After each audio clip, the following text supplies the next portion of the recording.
morning, church. Welcome to our second service here in Victory Mangaldan. Okay, may we invite everyone to please rise. Are you excited to praise God this morning? Paano yung sigaw ng excited magpuri sa Panginoon? Parang ang hina. Okay, one more. Are you excited to praise God? Pwede bang sumigaw ng malakas ang mga excited na magpuri sa Panginoon? Come on! Ayan. But before we praise God, can we turn to someone right now at tanungin natin siya, what are you thankful for this morning? Come on! Ano yung pinagpapasalamat mo sa araw na ito? Huwag tayong mahiya. Come on, let's approach someone. Maybe yung hindi natin kakilala. Ayan, natin share natin kung ano yung pinagpapasalamat natin sa umagang ito.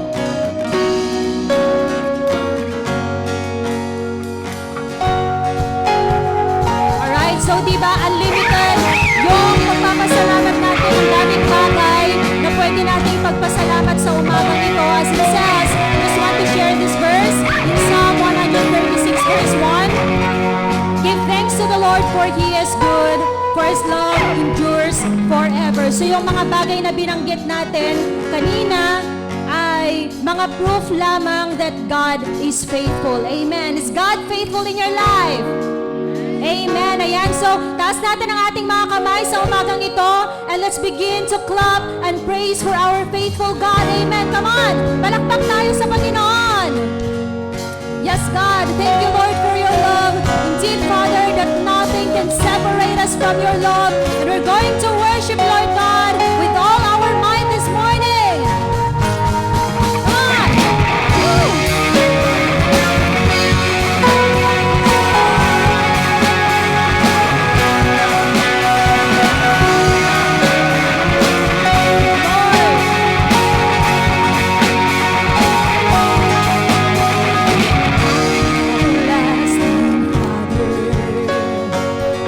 Every brand new day.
sing a new song today, and we'll just declare the goodness of our God. Amen.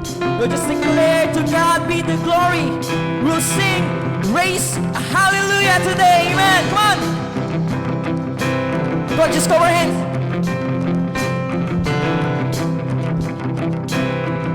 Sing it out. I raise a hallelujah in the presence of my enemies. I raise a hallelujah louder than the unbelief. Sing it out. I raise a hallelujah. My weapon is a melody. I raise a hallelujah. Heaven comes to fight for me. Sing it out, church. I'm gonna sing in the middle of the storm. Louder and louder, you're gonna hear my praises roar. Up from the ashes, hope will arise. Death is defeated, the King is alive. Let's go in. Come on!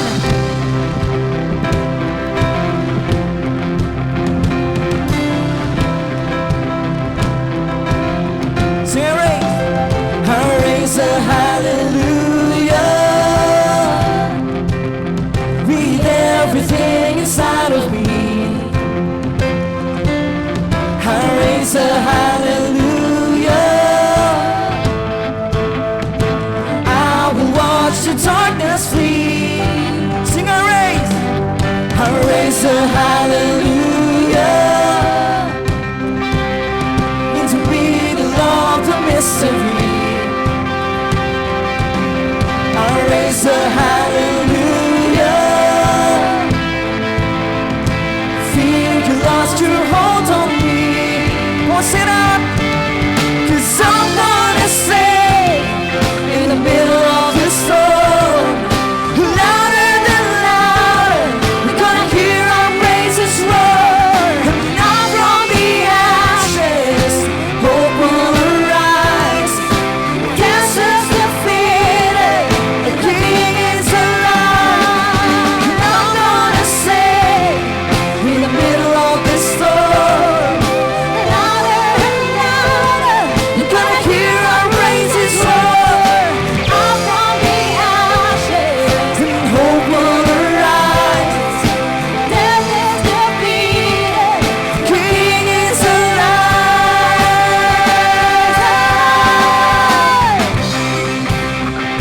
Come on, this is how we fight our battles. We declare the praises to our Lord.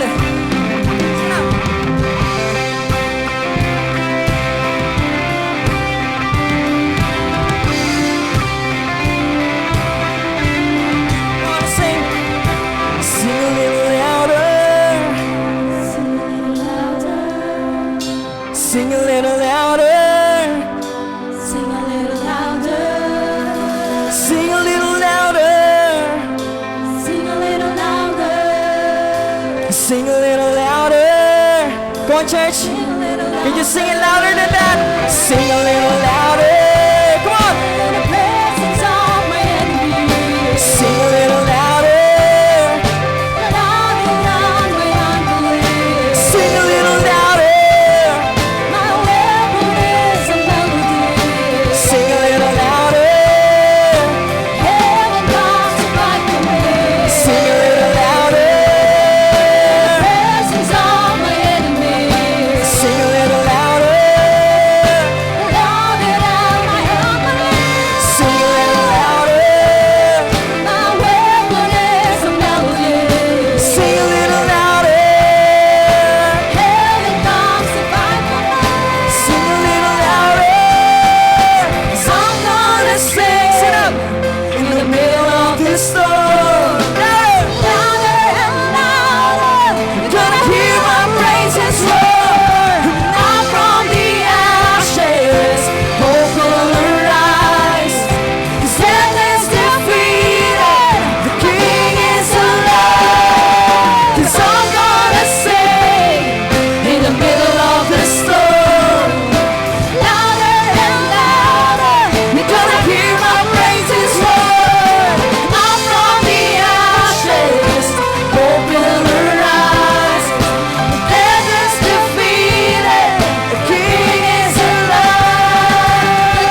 give you praise.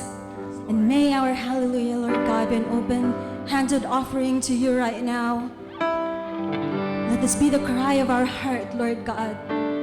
Let this be our worship, Lord, this morning. Because we want to give our trust, our full trust in you, Lord God. We offer you our hearts right now, our lives, Lord. And no matter what happens, we're gonna tell you that you're our hope, that you are our anchor and our strength, Lord God. We praise you, Lord.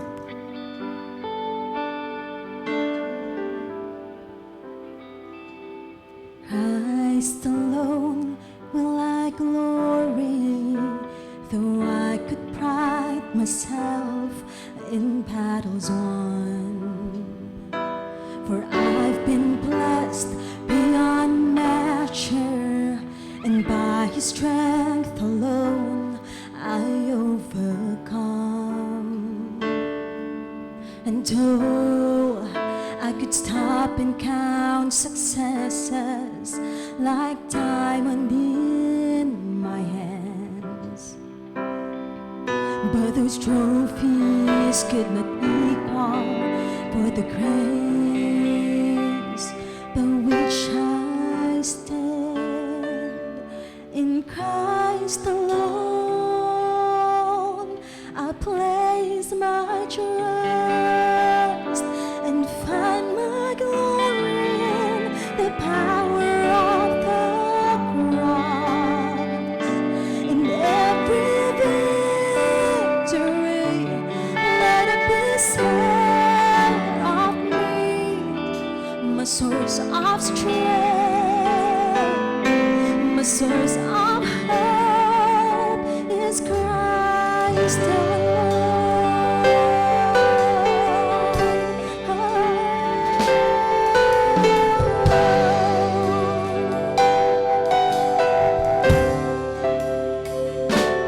Christ alone will I glory, for only by His grace I am redeemed, and only His tender mercy could reach beyond the weakness to my need. And now I seek no greater honor than just to know you, than to count my gains and losses to the glory of my Lord. In Christ alone I'll place my trust and find my glory in the power of the cross. In every victory, let it be said of me, my source of strength, my source of hope is Christ alone. I place my trust and find my glory in the power of the cross. In every victory, let it be said of me, my source of strength, my source of hope is Christ alone.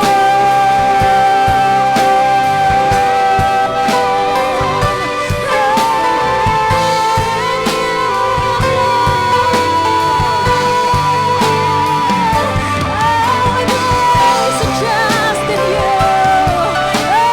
Place a hope in you.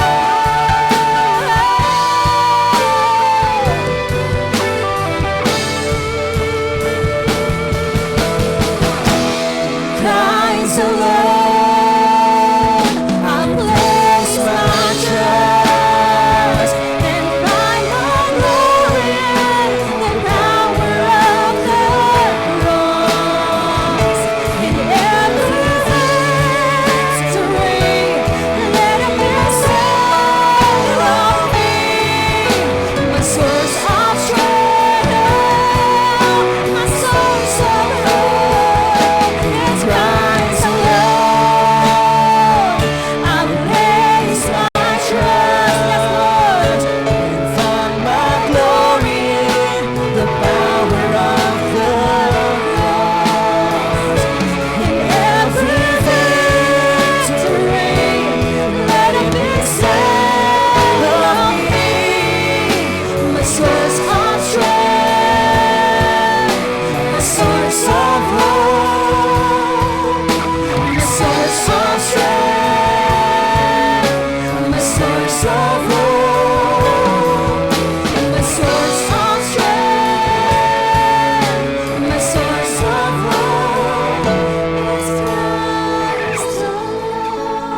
Yes, God. We continue to worship you, Jesus, today. Being our source of hope, being the source of our strength, God.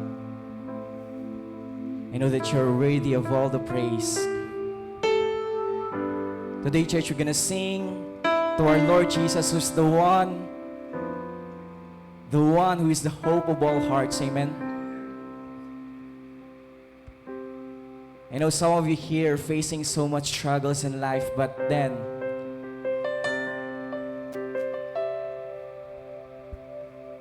I really want to say this, that we can only put our trust in Jesus because He is the only one who can truly satisfy us. Amen. The one who can really restore us, the one who can really give us life. That is only Jesus. Lord, we worship you, God. We worship you for faithfulness, for goodness, God.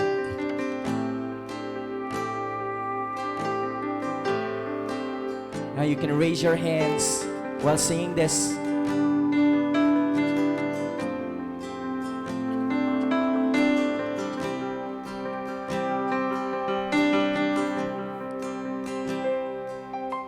The world may fade, you will remain in the midst of the drought.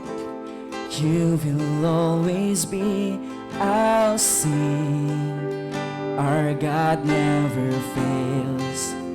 Our God never fails. Sing with hope. With hope and light, you reign over all. Though my heart may fail, you will always be the same. Our God never fails. Our God never fails. Come on, do you agree, church? Our God never fails. Sing it out. Praise in the morning.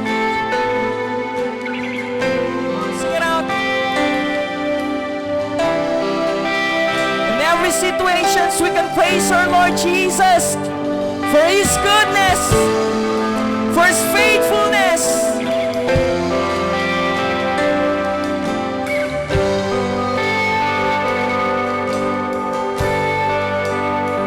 See the hope of all hearts, the hope of all hearts is you. Your love never fails. Your love never fails. Sing with open life.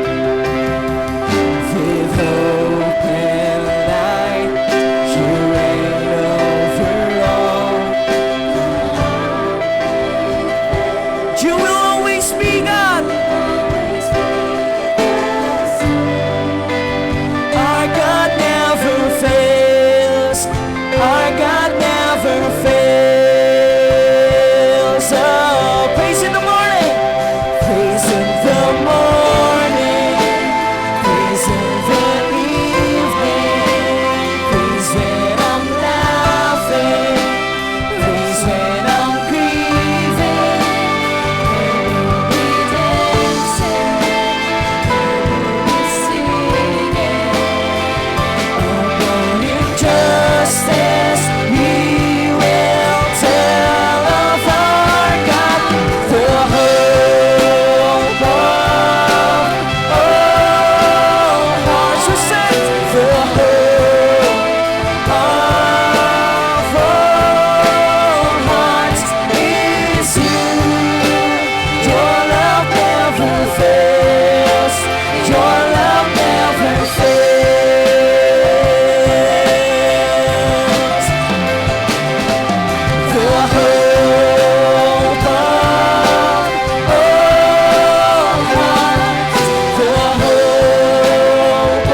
sing of His mercy and kindness, our offering of praise. Our God never fails. Our God never fails.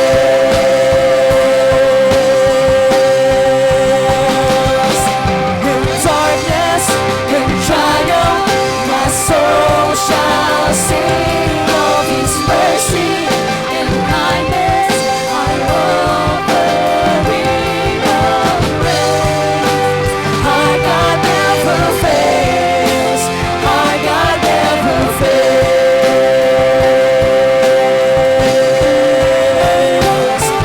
The hope of all hearts, the hope of all hearts is you.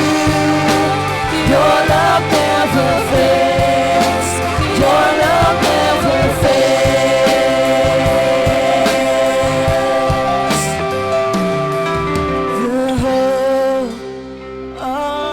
The hope of all hearts.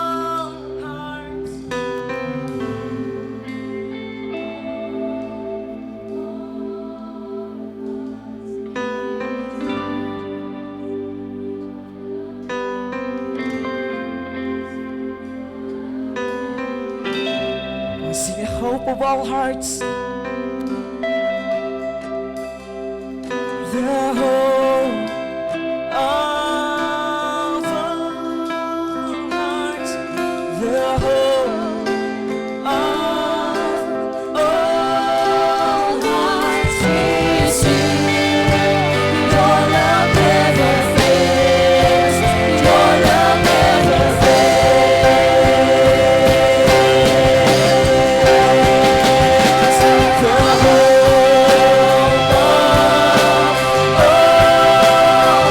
hearts. The hope of all hearts is you.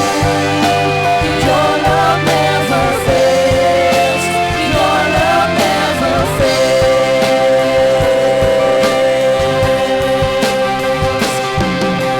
Darkness and triumph, my soul shall sing of His mercy and kindness, our offering of praise. Our God never fails. Our God never fails.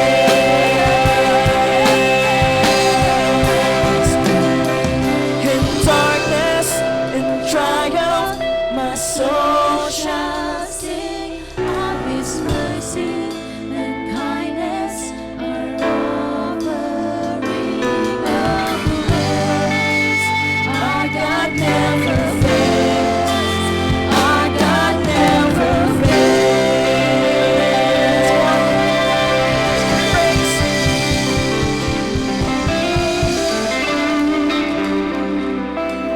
In a church, true blessings comes not from our circumstances, but it comes from where we put our trust. As it says in Jeremiah 17 verse 7, "Blessed is the man who trusts in the Lord, whose trust is the Lord.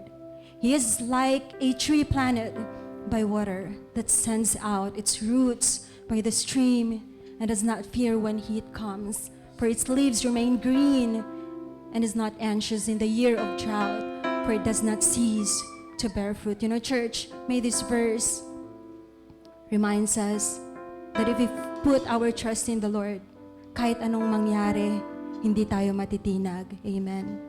And may this verse transform us how we face each day when trials come. Kanino natin bibigay yung trust natin? Sa tao ba? Sa material na bagay ba? Sa pera? Sa mundo? No. Must be kanino? Sa Panginoon. Kaya sabihin mo sa katabi mo ngayon, you are blessed dahil nagtitiwala ka sa Panginoon. Amen. And when lies, church, when lies whispers fear, anong sasabihin natin? We will declare, my God never fails. Can we declare that right now? My God never fails. Come on, sabihin natin. Yes. Amen. Yes, God, you'll raise up our hands right now as we pray to God, Lord. We want to thank you for your presence, Lord God. We want to thank you, Lord, for reminding us, Father God, that you are our hope, that you are the anchor of our faith, Lord God, that no matter what happens, Lord, whether we face trials, you remain faithful, Lord God. You will never fail, Father. Thank you, Father God, and teach us, Father God, to rest in your promises. Teach us, Lord God, to trust in you no matter what.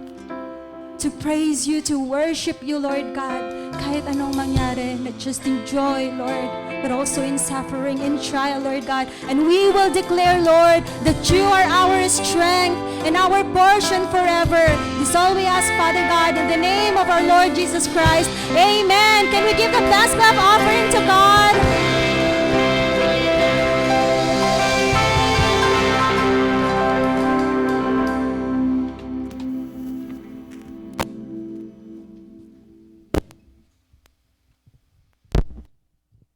Praise God. So, can you just tell to your neighborhood dyan, I'm glad to be sitting beside you today.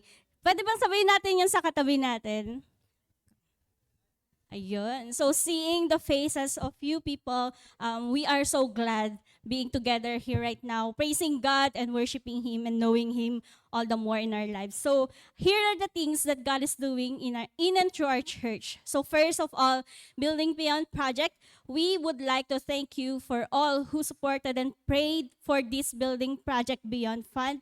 And we are believing that this is a continuous project na binild ni God sa ating puso. And we will continue to believe for this to the end of the age until the next generation comes. So, itong Building Beyond Project natin, this will not just benefit the present generation, but always to the next generation to come. So, we thank you for your continuous support and prayers for this. And if you have the heart to give and to be a blessing in this Building Beyond Project, you can approach our admin. Meron po tayong table doon po sa likod. You can approach Jean R. Finance admin. And next po, because we are so committed in honoring God and in making disciples as one church community, we are inviting everyone who are done with their Victory Weekend to join or to register on our Spiritual Foundations class. So ito po yung former discipleship journey class. Kaya ibig sabihin, even those who are done with their discipleship journey class can join this Spiritual Foundations. Our goal is to go deeper together in our relationship with God as well as our knowledge in biblical foundations. So, start po ng classes on June 1, 2025. Dito po yan gaganapin sa ating church. Starting June 1 po, 2 o'clock in the afternoon po yan. And ito po ay almost 3-month class po. So, we will really commit ourselves for this spiritual foundations for us to continue to grow more in our relationship with God together as a church community. And yung registration fee po natin is 750 pesos. Inclusions na po yan ng lahat ng manuals and also snacks po ninyo and other expenses. And again, this is open for all who are done with their Victory Weekend, Discipleship Journey class, and also those who are done in Leadership 113 class may join this Spiritual Foundations class. Next naman po is our discipleship day. So praise God because we are really growing in our discipleship day. Yun po, ang dami pong nagko-connect at patuloy na kumo-connect for us to grow deeper together in word, in faith, and in prayer. So yun po, if hindi pa po kayo nakaka-experience ng discipleship day, we invite you to join us every Friday po ito ng 6 o'clock to 7:30 in the evening po. And if hindi ka pa po connected sa Victory Group, you may approach our leaders, Victory Group leaders, or yung nag-invite din sa'yo mismo kung paano po kayo makaka-connect with us in our Discipleship Day. So yun po, yun. And lastly, we thank God for our registration ng mga students for Radical Supercluster Conference that will happen on June 6 and 7. So 29 na po ang registered na students po natin, and we are really thank you for supporting thank you for supporting our products. Kung mapapansin po natin every Sunday, meron po tayong mga booths outside na nagbebenta po sila ng mga products. And thank you for purchasing. Kahit na isang product man yan, it will really help them to attend this radical conference. And not just that, we will help them to shape a generation that lives radically for Jesus. So yun po, we thank you again and continue to help these students to continue join our Radical Supercluster Conference. This coming June 6 na po yan and 7 sa Baguio City. So thank you everyone and enjoy the rest of our service.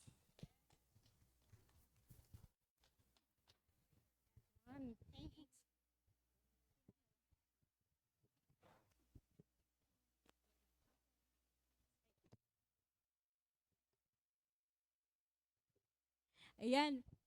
Mabiyayang tanghali po sa ating lahat. Napakasayang makita po no, na magkakasama po tayong pumupuri sa Panginoon.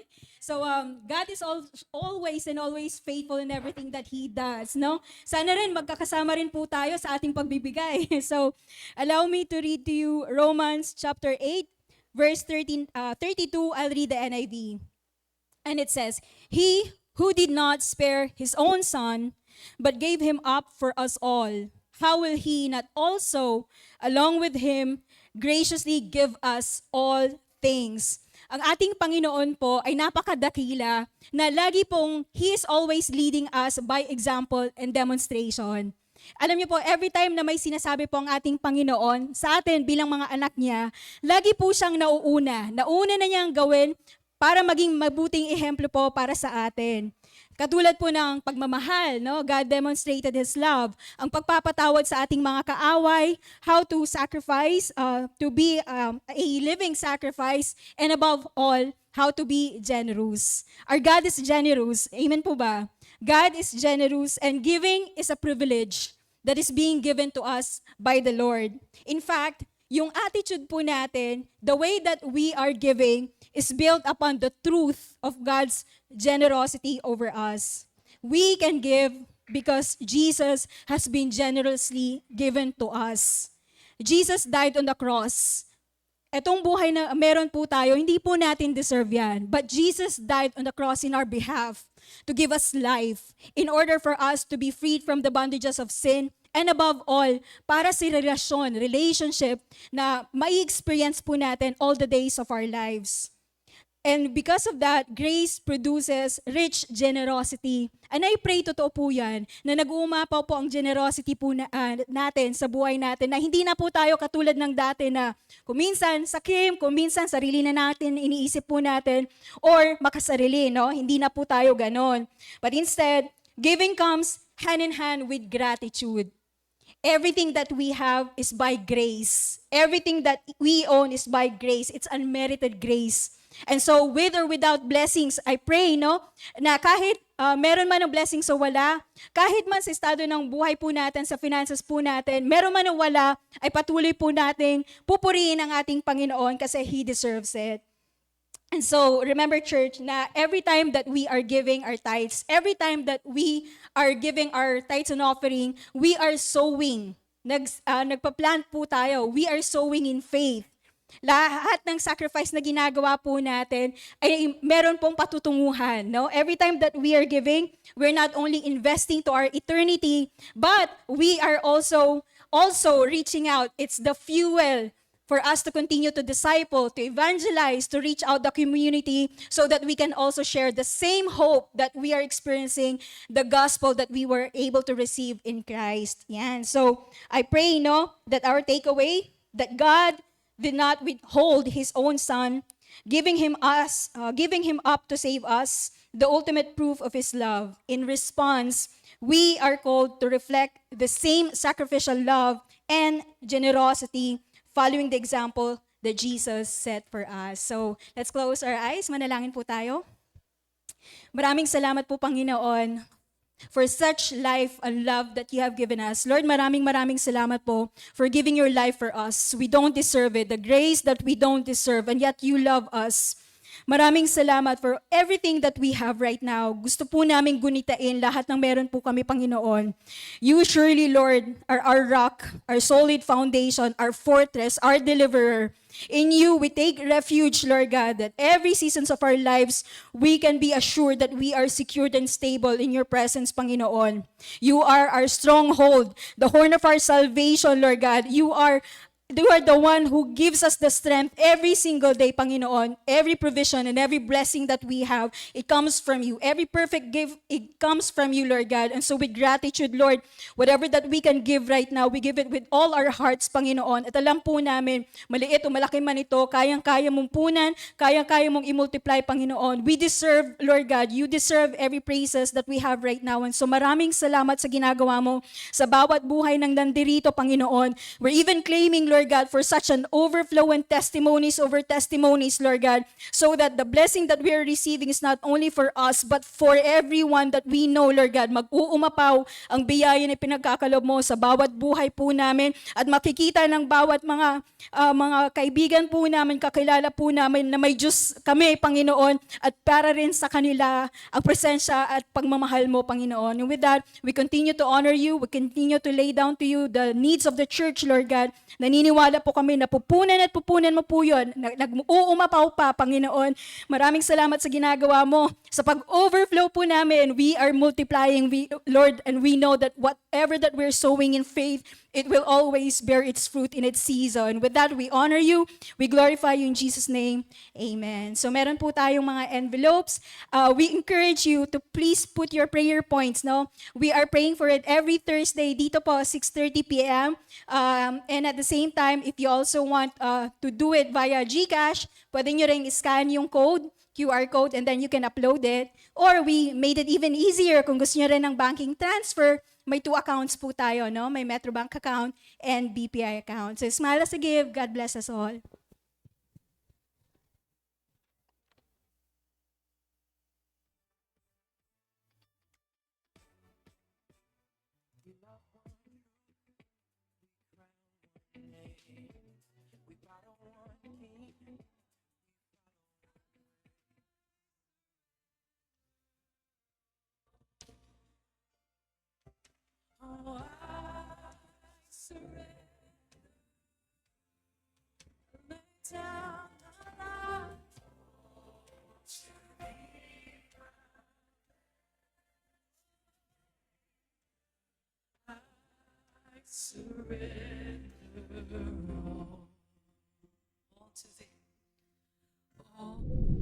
Sa himpapawid ako'y napatingin. Mga alinlangan kaya'y may hangganan din.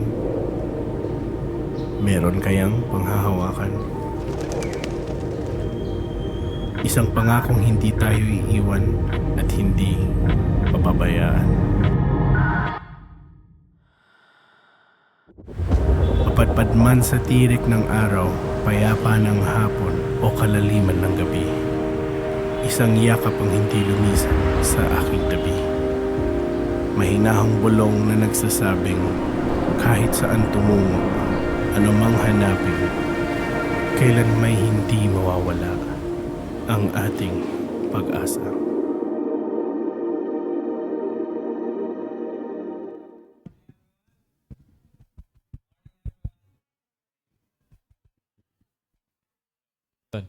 Ayun, okay na. Okay, morning everyone. So, by the way, for those who are first-timers, sino yung mga first-timer dito? First time, no, matin dito. Yun, welcome naman natin siya. So, welcome to Victory Mangaldan. 2 things we do here, we honor God and we make disciples. And even those people na ilang weeks na nakaka-attend dito, welcome na welcome po kayo sa Victory Mangaldan. And hopefully, diba, makita namin kayo sa mga susunod na mga discipleship days. So please, wag nung kakaligtaan yun. Let's be, get connected sa natin sa discipleship day natin. Every Friday, grabe, mababalitaan ko, ang daming nangyayari sa discipleship day. Even though nasa Manawag ako, even grabe yung mga reports and updates and even balita ko, ang daming mga pagkain din dito eh. Parang try ko kayong pumasyal din dito. But you know what, sobrang nakaka-amaze po yung ginagawa ni Lord dito sa Mangaldan at the same time sa Manawag din. So, pwede ba natin palakpakan ang bawat leaders natin dito ngayon? Yun, Pastor Joseph and Ate Verge. So, thank you so much for all your labor dito sa church and for God's glory and for His honor. So, now, we are in our series Pag-asa. So, pero ba sabihin dyan sa katabi mo, Pag-asa. Ayan, medyo mahina. Pag-asa, di ba? So, parang walang pag-asa. Yung nagsabi So, pag-asa. So, as we begin, can I invite you to stand on your feet as we read the Word of God in reverence also in the Word of God. And so, this is the Word of God. So, let me read this verse in Romans chapter 15. Please, if you have your Bible, turn with me also in Romans chapter 15. And we're gonna start in verse 1. We who are strong have an obligation to bear with the failings of the weak and not to please ourselves. In verse 2, let each of us please his neighbor for his good, to build him up, for Christ did not please himself, but as it is written, the reproaches of those who reproach you fell on me. For whatever was written in former days was written for our instruction, that through endurance and through the encouragement of the scriptures, we might have hope. In verse 5, may the God of endurance and encouragement grant you to live in such harmony with one another, in accord with Christ Jesus, that together you may with one voice glorify the God and the Father of our Lord Jesus Christ. Therefore, welcome one another as Christ has welcomed you for the glory of God.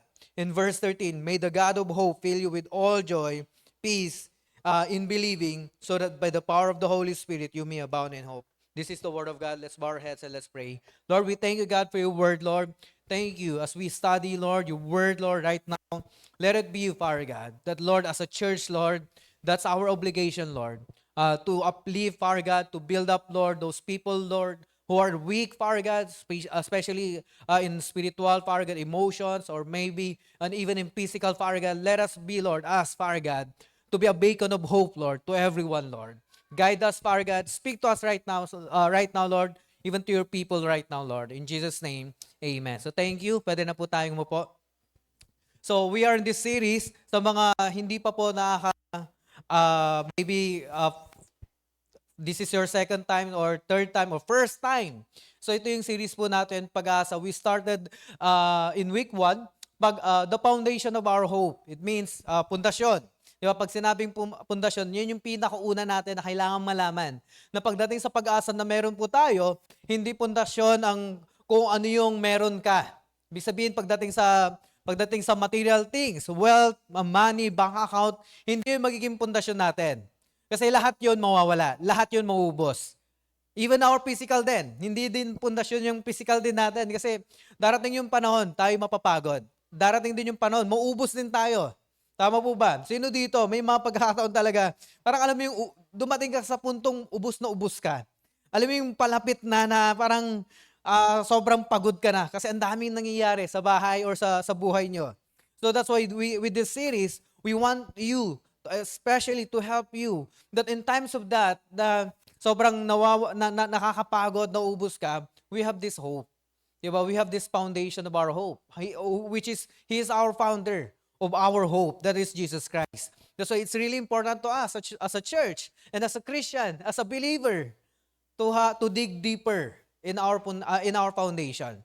That is Jesus Christ. That's why we have this week 1 foundation of our hope, and next is formation of our hope. Diba? That things that when we say formation, especially, diba, there's a lot of circumstances, or even in this world na meron tayo ngayon, ang dami mga challenges. But I hope that through these circumstances na meron tayo, because we founded our hope in Jesus Christ, that formation of hope, napo-form lalo yung hope natin to the way God wants us to be. Especially as Christians, di ba, na tayo dapat ang unang-unang nakikita pagdating sa pag-asa na meron tayo. And number 3 is future hope. Di ba? Ito yung ilulook forward natin. Ilulook forward natin as Christians as we do the will of God in our lives, di ba?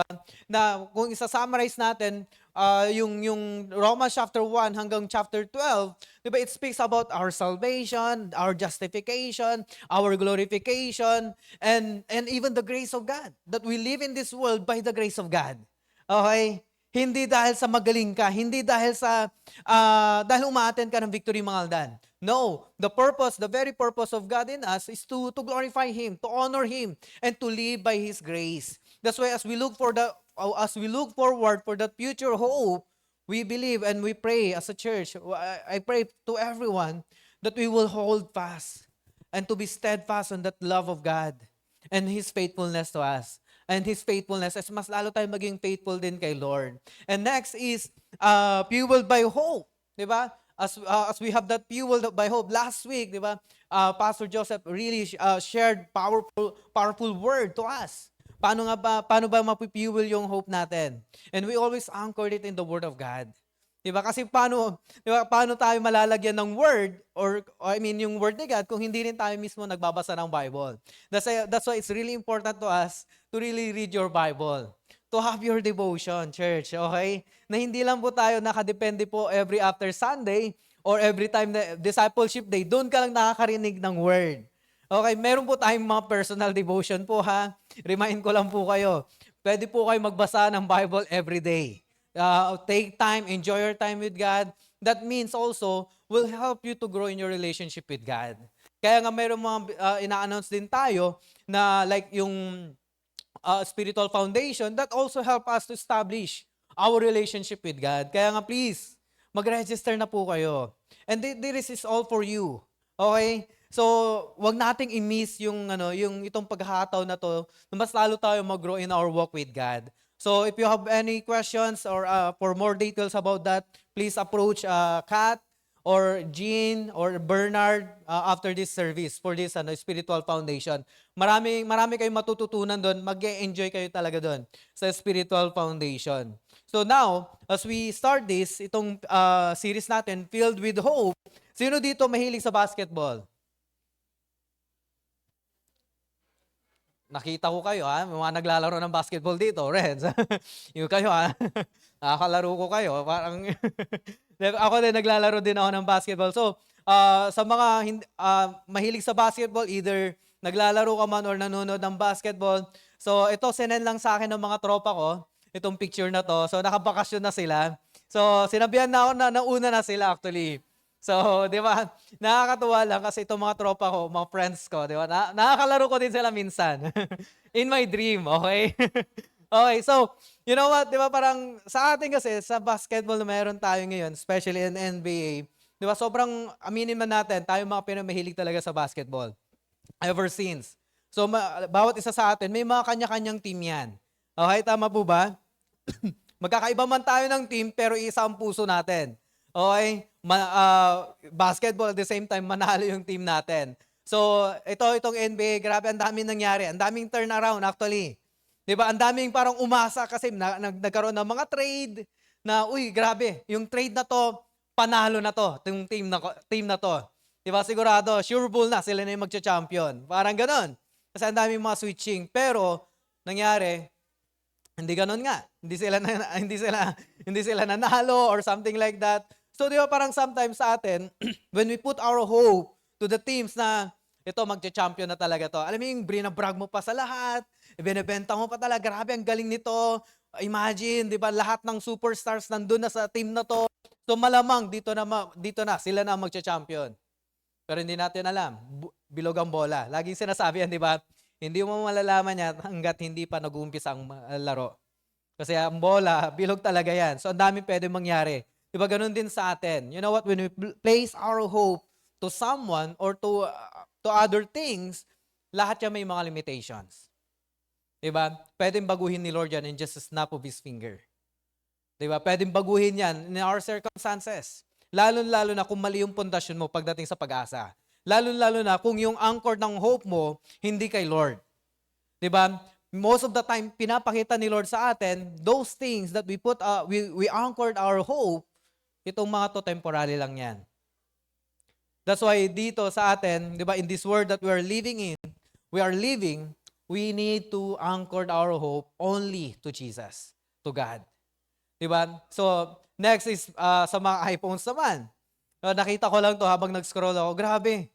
Ako, hanggang ngayon, wala pa akong iPhones. Mga ganun. Ipon pa lang ako, pero grabe. Parang every year, nagpapalit talaga. Tapos, yung pangarap ko dati na ano, yung latest, ngayon, may bago ulit. Diba sabi ko, okay na ata ako dito sa ipon na lang. At least mag-iipon na talaga ako para kay Lord na lang. Diba? Parang, you know what, ang daming changes. Diba? Transformation. And I hope sa atin din, sa bawat isa sa atin, syempre hindi, I hope and we pray, I pray din hindi tayo nagpapadala din. Na hindi natin nilalagay din yung security din natin sa mga bagay-bagay na yan. That signify us or maybe speak to us or dictate to us our identity din. Diba? Those things kasi nagbabago talaga. But I hope that your hope, your faith in God, nagbabago siya in a way na nag-grow ka. Okay? Kasi the moment that you understand that hope, that faith, that joy and peace, si Lord lang makapagbigay ng sa'yo, anuman klaseng cellphone meron ka, anumang team ang magcha-champion, o anuman business ang magbo-boom, because you put your hope in God, then let God will do the rest for you. Diba? And that will be, yun yung pinaka-word ko po. So let's pray po. So, hindi po. So as we begin, di ba, we're gonna scrutinize every word dun sa binasa natin kanina, and we will see ano ba yung sinasabi ni Lord dito sa atin. Especially, what does it mean to filled with hope? Okay? So yan, isa-isay natin yan. So yun yung binasa natin kanina. So what does it mean to be filled with hope in Christ? Ano nga ba? Diba? Since that we understand that foundation and until hanggang sa fueled by with hope. And now, ano bang itsura ng filled with hope? Okay? So to be filled with hope, I just want to begin with this, to start with this, to be filled with hope in Christ is to live in harmony. So sabihin mo dyan sa katabi mo, to live in harmony. Ano bang ibig sabihin yan? Mamaya, iano natin yan. Uplift others. And at the same time, boldly share the gospel by the power of the Holy Spirit. So, yan yun yung isa-isahin natin lahat. So, what does it mean? What does it look like to be filled with the Holy Spirit? To live in harmony, uplift others, and boldly share the gospel. Kasi if we're gonna read the whole chapter of chapter 15, Romans chapter 15, it speaks about how to endure and how to live harmony.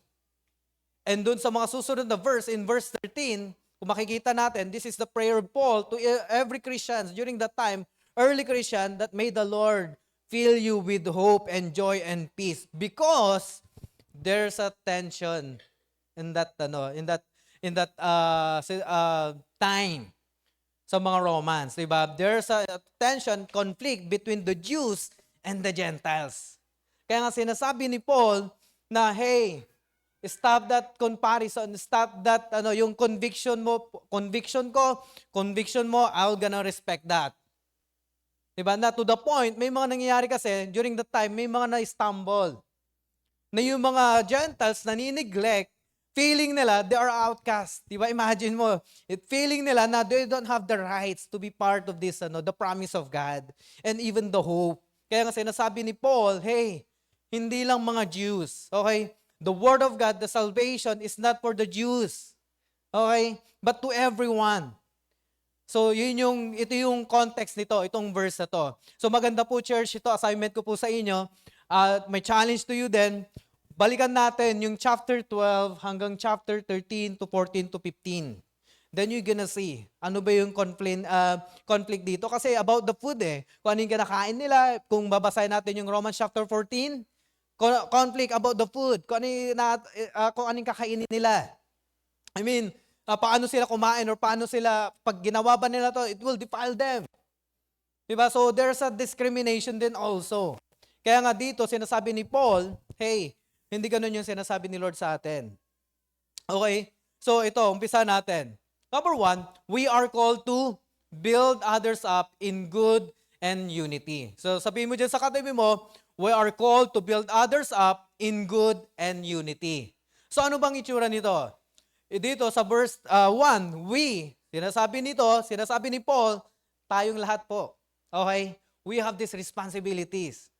Okay? Hindi lang po si Paul in his time, and even in this time, hindi lang po si Pastor Joseph, hindi lang ang mga ministers natin, campus missionaries, have that responsibilities and obligation to the weak people. Paul is encouraging us, every one of us as a church.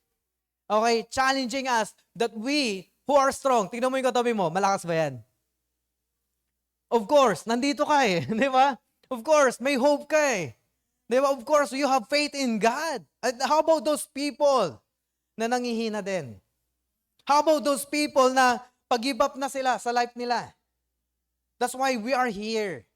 Ito yung sinasabi ni Paul sa atin that we who are strong have an obligation to bear. Okay, to carry. Tulungan natin.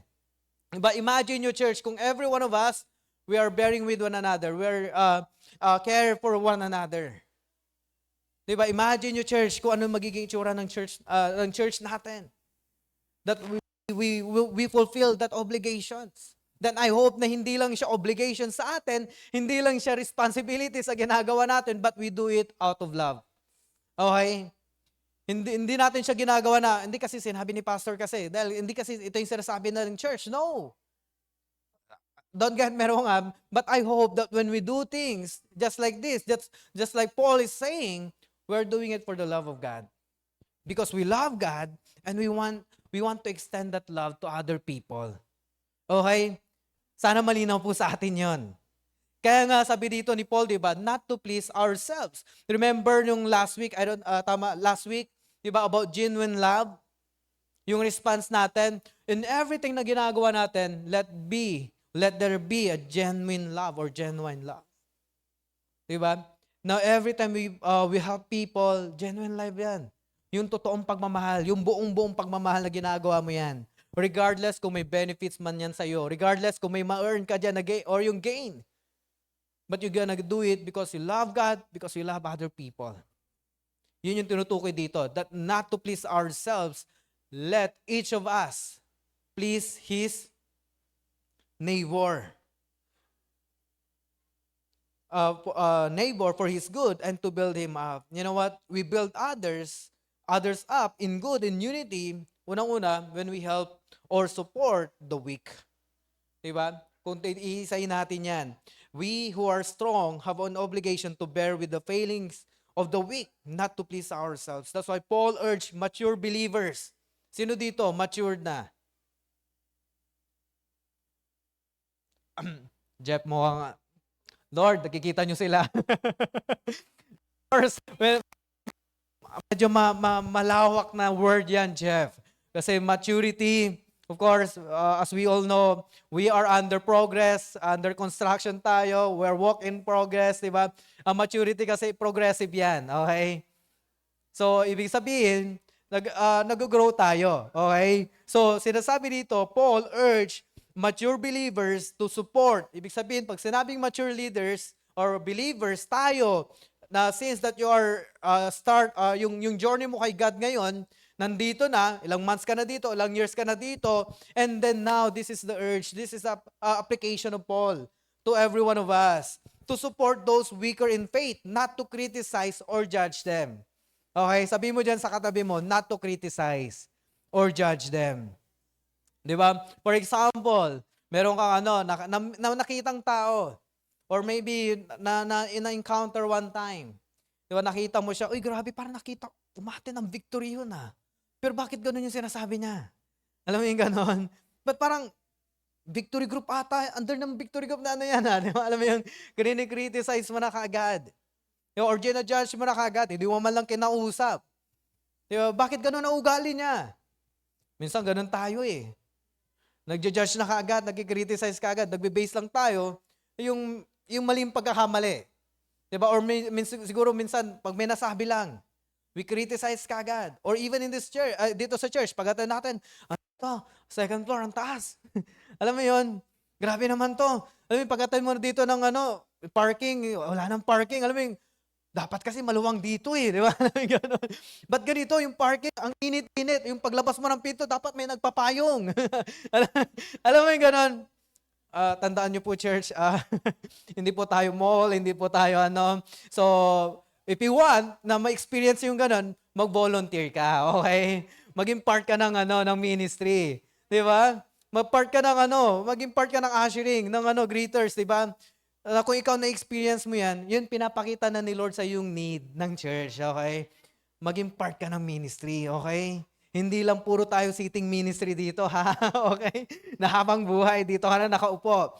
May gagawin po tayo, okay?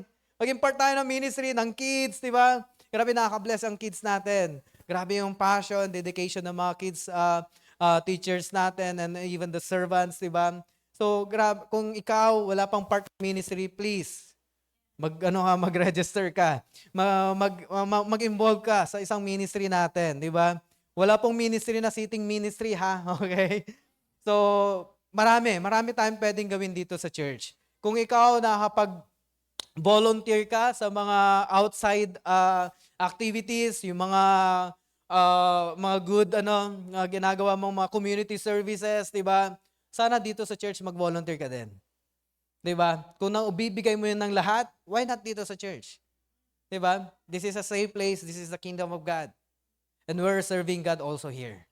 Okay? So I hope that yun natin to serve God. That's why ito yung urge ni Paul, not to criticize, not to judge them. You know what? In the early church, the tension exists between Jewish and Gentiles believers over food laws or holidays, ganon. So kung babasahin natin, actually wala dyan sa PowerPoint, I'm gonna read here. As far the one who is weak in faith, welcome him, but not to quarrel over opinions. Imagine nyo, binalik ni Paul dito, yung sinasabi dito in Romans chapter 14, that one person's believe he may eat anything, while the weak person eats only vegetable. So imagine mo parang ganito lang yan pagdating sa pagkain, ano mas pipiliin mo? Adobo or sinigang, mga ganon. Or ito pa, malala sa atin, tinola, sayote or papaya. Yan, di ba? Iba-iba tayong mga preferences, tama? Yung iba, how come na yung tinola may prutas, di ba? To. Hello? Tinola may papaya. Yung iba, mas prefer nila ang may sayote lang. Di ba? Sayote pero may dahon ng sili. Uy, okay din yun, di ba? So, parang sa atin, iba-iba yung mga preferences, pero, di ba, isa lang naman yung doon manok pa rin Unless yung iba, tinolang papaya na may konting manok, mga ganon, di ba? So, but you know what, di ba, imagine nyo, hindi ganon ang nangyari dito Pero the food, yung nila dito, pinag-uusapan, yung iba gusto nila, they can eat anything, everything, but yung iba naman is vegetable. Let not the one who eats despise the one who abstains, and let not the one who abstains pass judgment on the one who eats, for God has welcomed him. Who are you to pass the judgment of the servant of another? Di ba? So, judging, yung sinasabi dito ni Paul, it is before his own master that he stands or falls, and he will be upheld, for the Lord is able to make him stand. It is not you, it's not for us to criticize or judge. In short, wala tayo sa lugar. Okay? Ibig sabihin, wala tayo sa posisyon to criticize, to judge others. It is God will criticize. It is God will judge. Well, sa atin, siguro may mga opinions tayo. Right? We do opinions, comments, those things na nakikita natin. But I hope and pray, wag tayo mag-judge. Leave it to God. Lord, ikaw nang bahala dito. Okay? Pag-pray mo na lang. Hindi yung parang ang dami mo pang sinasabi. Ang dami mong complain, pero hindi ka naman nag-a-usher. Ang dami mong reklamo, pero wala kang time sa prayer meeting. Wala kang time sa discipleship day. Wala kang time sa victory group mo. 'Di ba? Tayo din mismo May mga lapses din tayo. That's why let God and do our part then also. That's why hope in Christ empowers us to be patient and kind. Okay? And leading us to consider others first, not by judging or rejecting those who are weak in faith, but by carrying them and not giving up on them. Okay? Please, church, don't judge. In short, hindi ka judger. Okay? Anak ka ng Diyos. Okay? I hope that each and every one of us, we reflect God's image. We reflect that hope that is in us, nasa atin. So we reflect that love of God to other people, not to judge, but to love one another. We welcome them. Kaya nga, Jesus is our ultimate example when it comes to welcoming others. Let us be filled with that the example of Jesus who always put others first. Okay, kaya nga ito yung sinasabi ni Paul sa atin. Let not please ourselves, let each of us please his neighbor or his good to build him up. Kaya nga in verse 3, sabi diyan, for Christ did not please himself, but as it is written, the reproaches of those who reproach you fell on me. So anong ibig sabihin nito? God did not assert his rights and privilege as being God, as being Son, but he took everything for us. Na supposed to be yung deserve natin na punishment, kinuha ni Lord lahat yon sa atin. Wala siyang kinuhang rights. Diba? Wala siyang kinuhang mga privilege na meron siya. He came down in earth for us to be saved.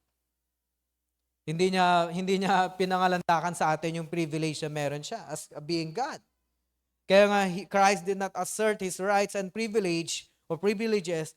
He endured suffering, even insult and hardship. Inendure lahat ni God yun para sa atin just to fulfill God's plan for our salvation. Kaya nga ito yung sinasabi ni Lord sa atin dito, for Christ did not please himself. Even Christ. Diba? Not please himself. Na kung titignan natin, he deserved that. Tama? Because he is God. He's our Savior and Lord. Dapat lang nga kung titignan natin eh. Pero dito, malinaw na sinabi ni Paul that even Jesus Christ did not please himself. But he came here to serve others, to set an example. That I hope that you and me also, hindi tayo magiging selfish. Okay? Hindi tayo magiging self-centered. Hindi yung parang, yung lagi mong iniisip yung sa sarili mo. Ano yung magigain ko? Ano yung makukuha ko?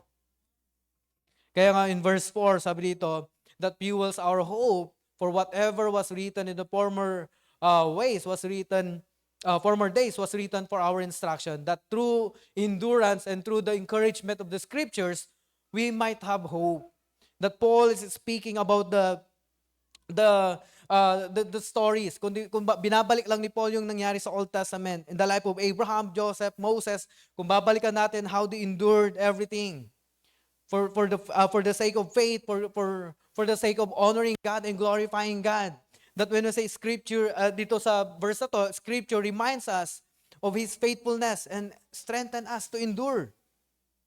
Kaya nga dun sa life nila Moses, David, Abraham, and kung sino man yung mga binanggit dito sa verses, dito sa tinutukoy na to, it teaches us to endure also. Because our God is a God of patience. We are often in such a hurry, and God often seems to work too slowly for us. Often the purpose of God seems to be delayed, but they always are fulfilled. That means also that God's delays are not his denials. And he has a loving purpose in every delay. Maybe some of us, marami kayong mga na-experience na delay ngayon. Maybe this week, delay sa sahod, di ba? Alam mo yun? Yung next month pa yung sahod, pero ubos na lahat, di ba? Delay sa provision, marami kang kailangan bayaran ng mga bills, pero iniisip mo, paano kaya to? Di ba? Yung business, maybe some of us, business naman, na parang ang tagal pumasok yung income ng business. Maybe may mga ina-expect ka din na darating, pero parang sinabi ng mga tao na nagsabi sa'yo na pwedeng next month na lang, di ba? Parang ikaw, nagkakaraming na kasi Lord, ang daming mga bills na. Delayed na ako, di ba? Nandiyan na si Judith, nandiyan na si Jonah, di ba? Nandiyan na rin yung mga credit cards natin, bills na, ganyan. Di ba? Ang dami ng mga delays natin. But remember this, of course, kailangan mong bayaran din yon, okay? Kailangan mo din maging faithful, wag ka puro luho din, kaya ka nagkakautang din. Okay? But I hope, di ba, on those things, di ba, na may mga delays sa buhay natin, remember this, God delays are not his denials. It doesn't mean that it delayed siya. It means wala na mangyayari. It means hindi na narinig ni Lord yung mga prayers mo.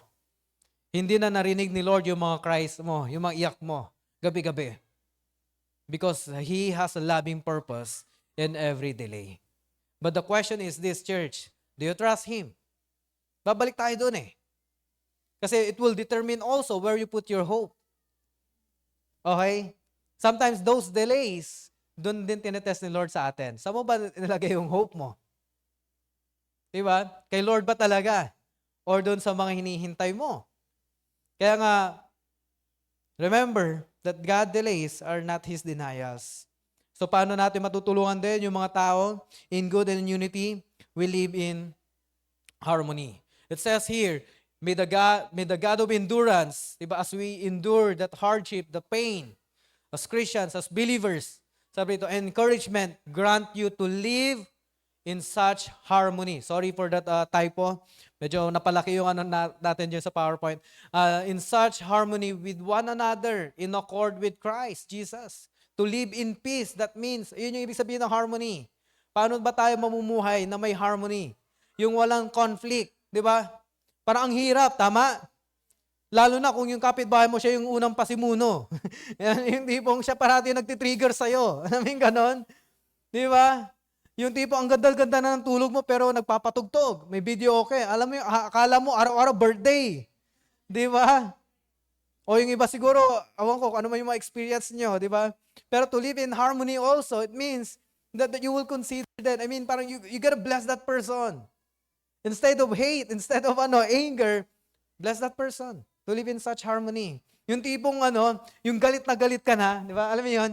Yung nagpupuyos ka na sa galit, yung kulang na lang bibigay ka na talaga, di ba? Pero sabi ni Lord, live in harmony. Live in peace, di ba? Lord, thank you. Di ba? Thank you. Na, alam mo yun, for this reminder na to live in harmony. Imagine a community, a place, a house, living in harmony. Di ba? Sa bahay nyo pa lang. Imagine nyo kung bawat isa sa atin, we live in harmony. Yung we always overlook the offense because we value more the relationship than the offense. That is harmony. Di ba yung tipong, okay, sige, I'm gonna forgive you. Di ba? Kasi I love you. Di ba? I mean, kahit ang lalim na ng buntong hininga mo, okay lang. Lord, may the grace of God, may the hope of God, joy of God be with you. Di ba? That is harmony with one another in accord with Christ. Jews and Gentiles, imagine you worshiping together in unity. Was revolutionary in the Roman world. Paul longs for diverse yet unified church. He prays for harmony and unity among believers. So especially between Jews and Gentiles as a way to glorify God. Because unity and harmony among believers glorify God. Imagine you, church, that each and every one of us, regardless kung ano man yung estado ng buhay mo dito, okay? Walang mahirap, walang mayaman dito, ha? Walang mga special treatment dito. Regardless, whatever the status that you are in, our goal is to glorify God. To honor God. Diba? Regardless kung CEO ka man ng isang company, regardless kung ikaw ay isang famous na tao dito sa mundo, we are here to serve God. Regardless kung ano man yung estado ng buhay natin. Kasi ang sinasamba lang po natin dito ang Panginoon. Hindi ang tao. Okay, that's why dito, sinabi ni Paul, between that conflicts, ano man yung estado mo dito, si Lord ang pinupuntahan natin dito. Kaya nga we are here to glorify God. That makes us also, that brings us unity and harmony among the believers. So next is paano ba natin i-build up yung iba? In good and unity, we welcome others as Christ did. Sabi dito, that together you may with one voice glorify the God and the Father of our Lord Jesus Christ. Therefore, sabi dito, welcome one another as Christ has welcomed you for the glory of God. Okay? Welcome one another. Kaya kung mapapansin natin dito sa church natin, everyone is welcome here. Tama? Everyone is welcome here. No judgment, no criticism, whatever it is, ano man yung pinanggagalingan mo, ano man yung pinagdadaanan mo, ano man yung past mo, ano man yung mga failures mo, you are welcome here. Because Christ also welcome us. Welcome na tayo ni Lord eh. to be His son and daughters. So sino tayo para hindi mag-welcome din sa ibang tao? Diba? Kung may mga nangangailangan, i-welcome mo sila. Because God loves them also, hindi lang tayo. Okay? Kung may gustong sumama sa victory group mo, i-welcome mo sila. Welcome lang natin sila. Kasi we welcome others as Christ did. That's why historically, there were a real division between Jewish Christian who still followed the law and Gentiles who didn't. Paul tells them to embrace one another. Diba? Very nung time na yun, ang mga Jews sobrang legalistic. Sobrang legalistic sila.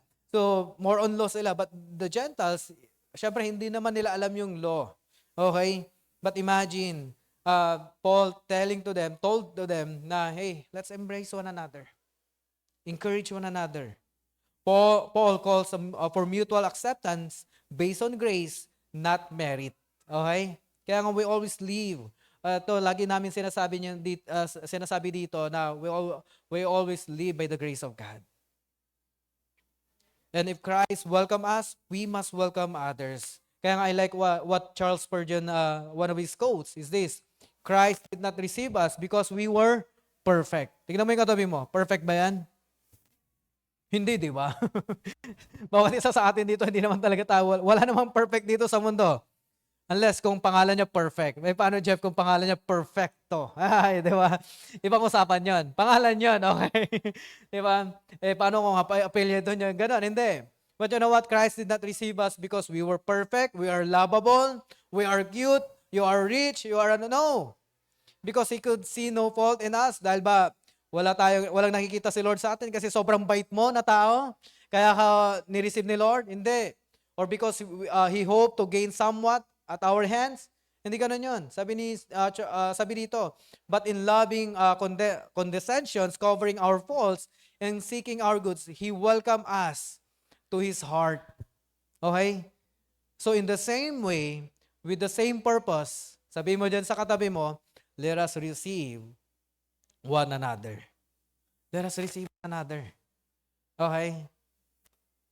So, sabi ko nga sa inyo, wala tayong dito, agenda dito. Wala tayong dito.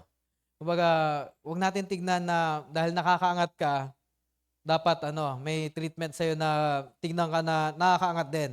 No. Special, something like that, no. Isa lang yung tinitignan natin dito.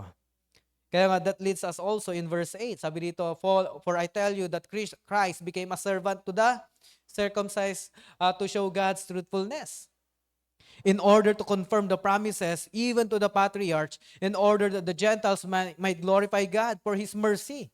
As it is written, therefore I will praise you among the Gentiles and sing to your name. And again, he said,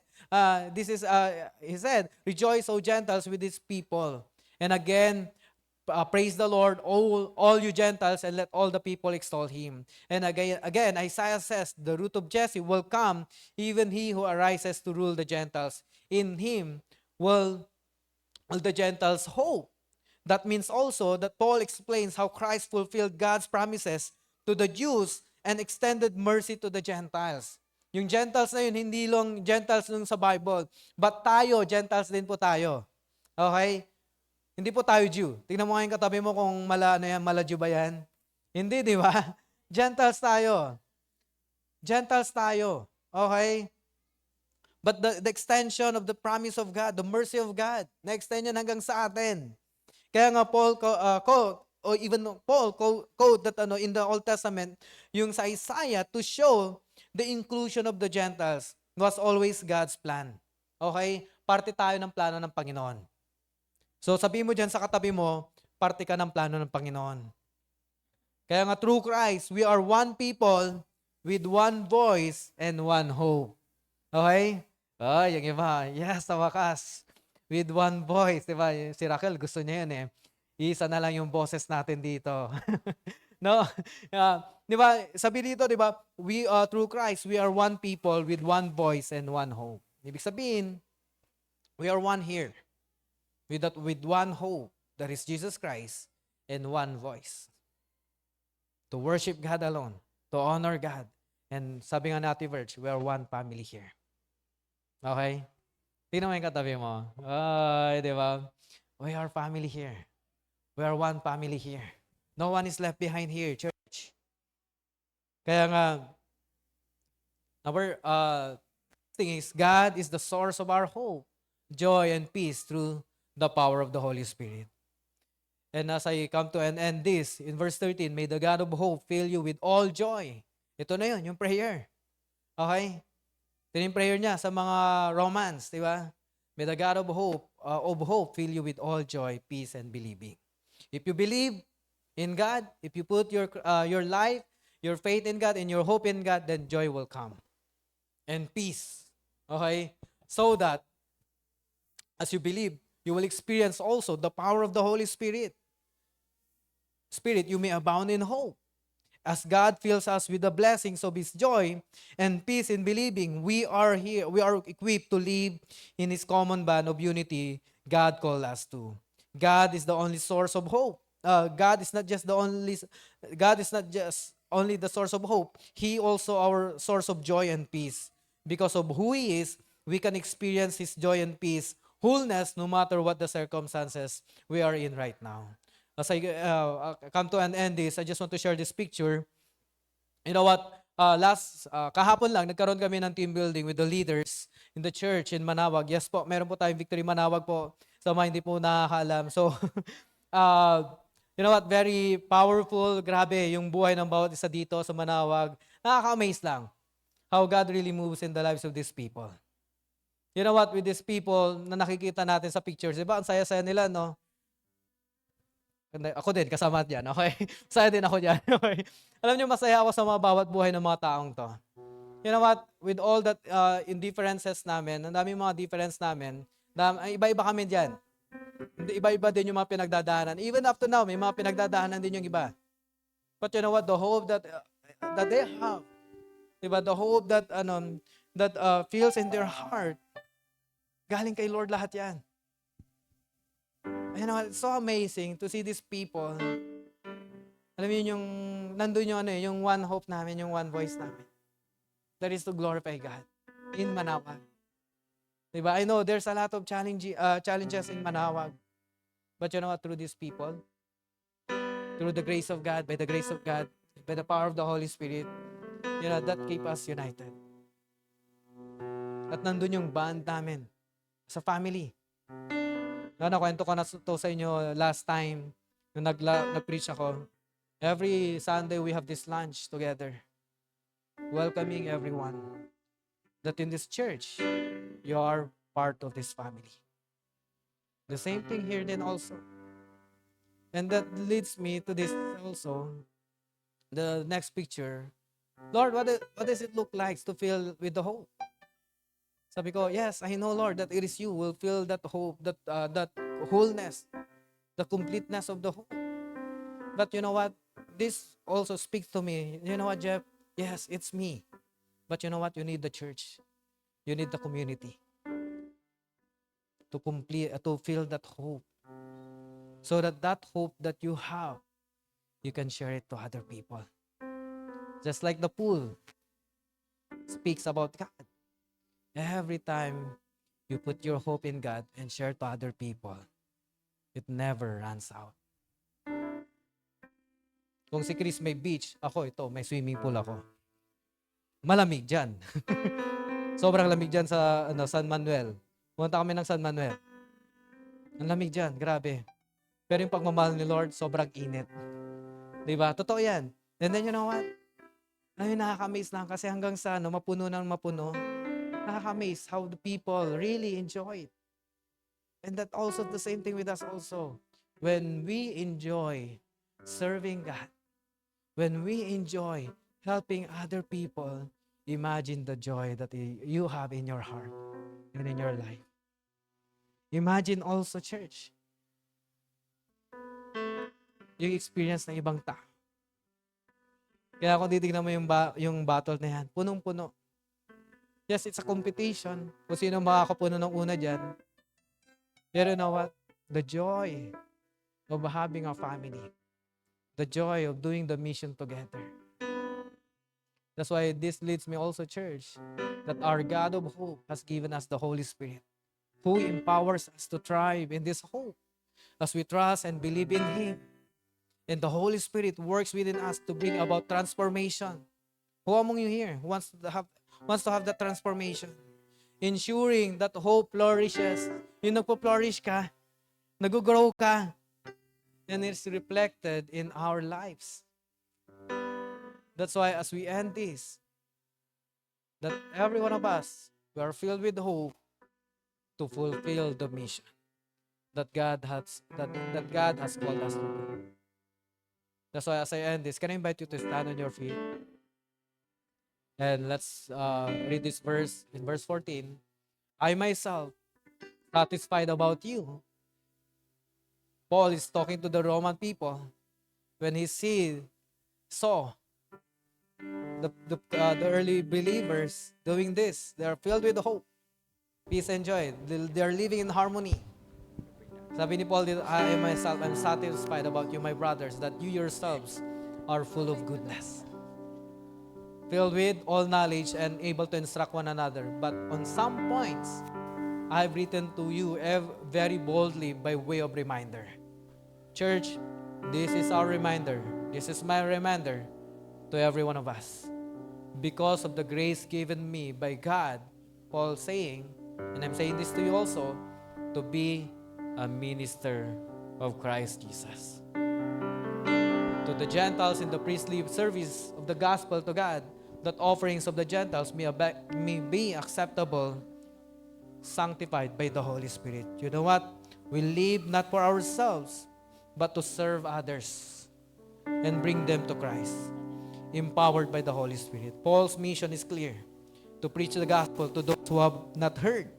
He has driven by the power of the Holy Spirit the hope of the gospel. You know what, church? We live not for ourselves, but to bring others Christ. And that's our mission in life, church. We live in this world not for ourselves, not for yourselves, but to bring others to Christ. And that's our mission. And you know what? That's my encouragement also to each and every one of us. To be part of the mission, to fulfill the mission, please support our missionaries like sila Kat, Chris, and Marlo as we have our 10 days mission in Cambodia. For those people who supported them, thank you so much. You know what? Let's pray for them. Medyo malaki pa yung kailangan nila to really raise the fund that they need. But you know what? That support is not an expense, but it is an investment in fulfilling the mission of God for us. The mission is not for us, but the mission is for everyone, for a church. So if you have the heart to bless our missionaries also who will go to Cambodia, please approach Kat, Chris, and Marlo.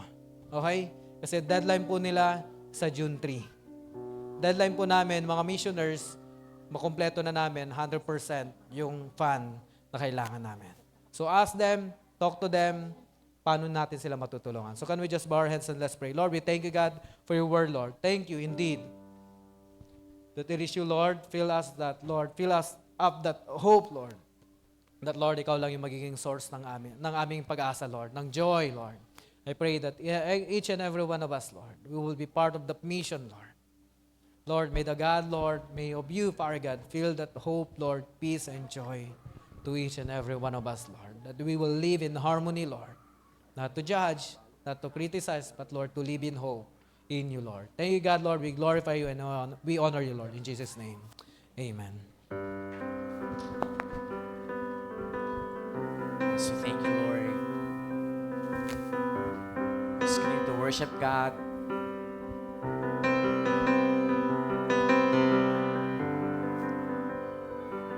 Yes, Lord. Feel us, God, today.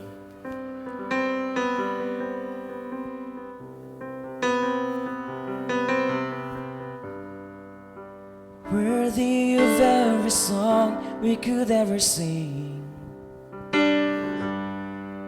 and worthy of all the praise we could ever bring.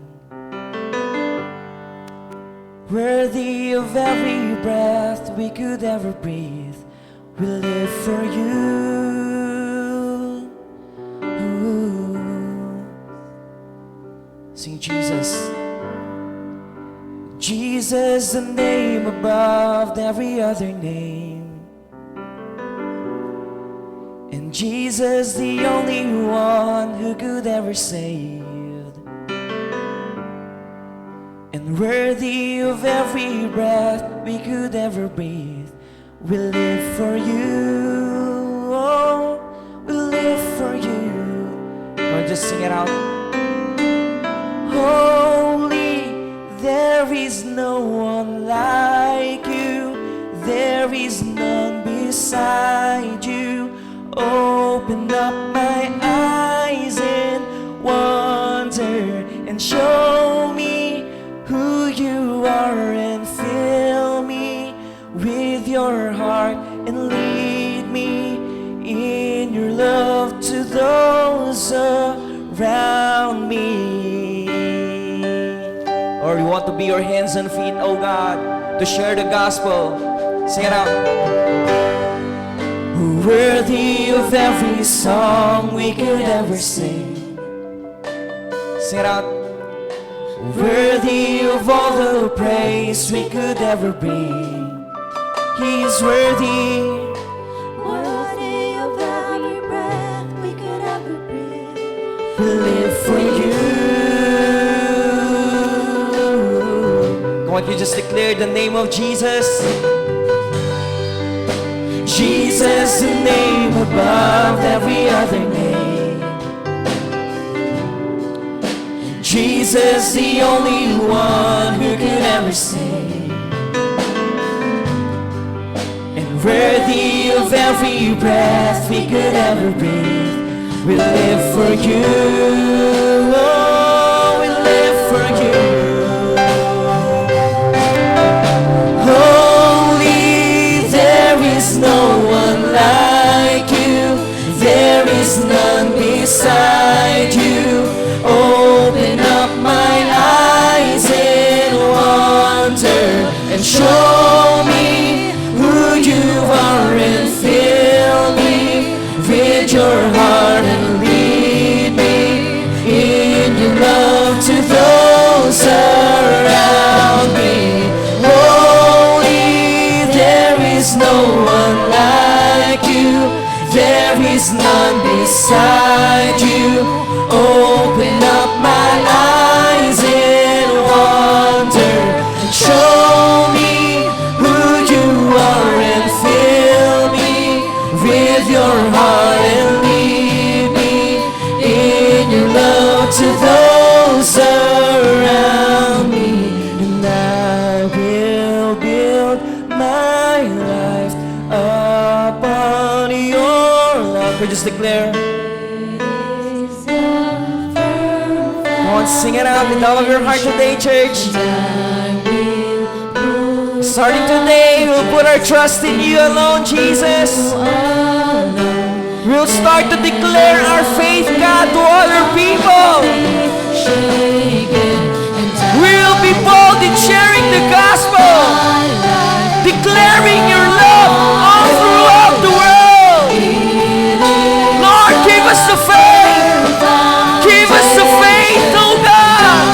And as we put our trust in you alone, and we will not be shaken, we will not be moved. Will not be shaken. There is no one like you. There is none beside you. Open up my eyes. This is our prayer, Lord. Show me who you are, and fill me with your heart, and lead me in your love to Come on, sing holy, holy is the Lord God Almighty. There is no one like you. There is none beside you. Open up my eyes in wonder and show me who you are, and fill me with your heart and lead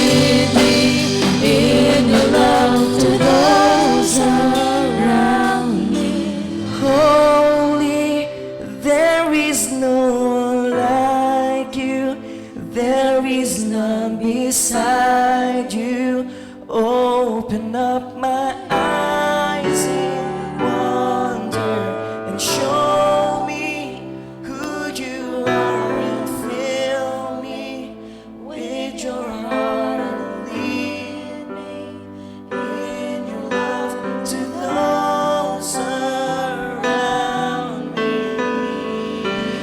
Come on, just give the Lord a praise.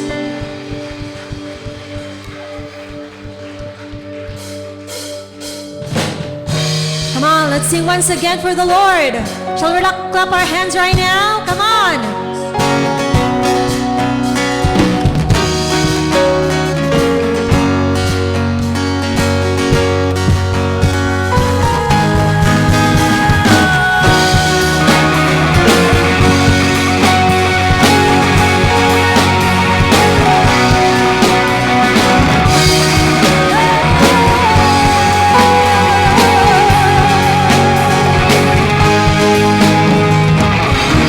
Everlasting Father, every brand you take, it's you I say. I'm in constant wonder. Every breath I take, it's you and me. Here I am surrendered.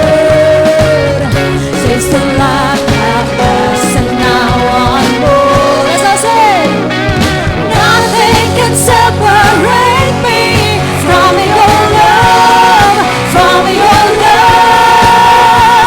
No mountain high, no valley deep, by your love, by your love.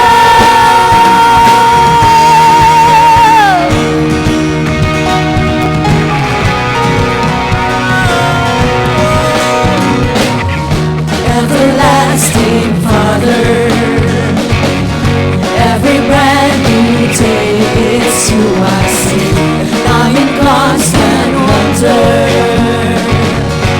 Every breath I take, it's you and me.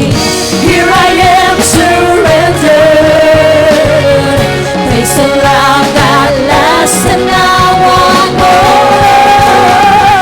Nothing can separate me from your love, from your love. No mountain high, no valley deep, by your love, by your love. Nothing can separate me from your love, from your love. No mountain high, no valley deep, by your love, by your love. Washed by your blood, covered by your grace. Invade every heart, wrap us in your embrace.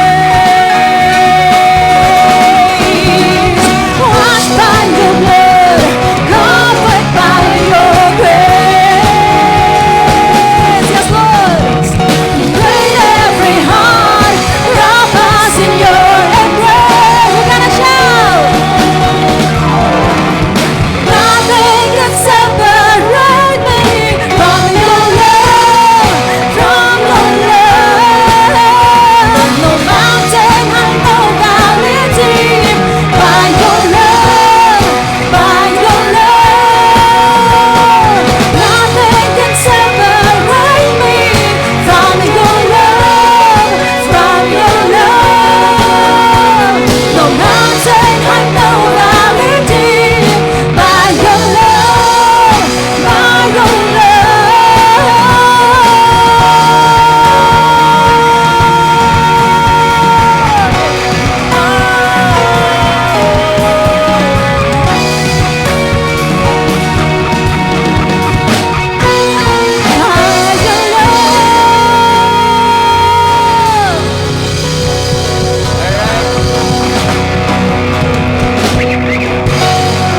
Alright, God bless po everyone. And sa lahat po ng mga walang sasakyan or masasakyan, meron po tayong sasakyan dyan na naghihintay sa may labas. Ayan. Wala na? Okay. Nakalis na? All right, we are all temporarily dismissed. God bless everyone. And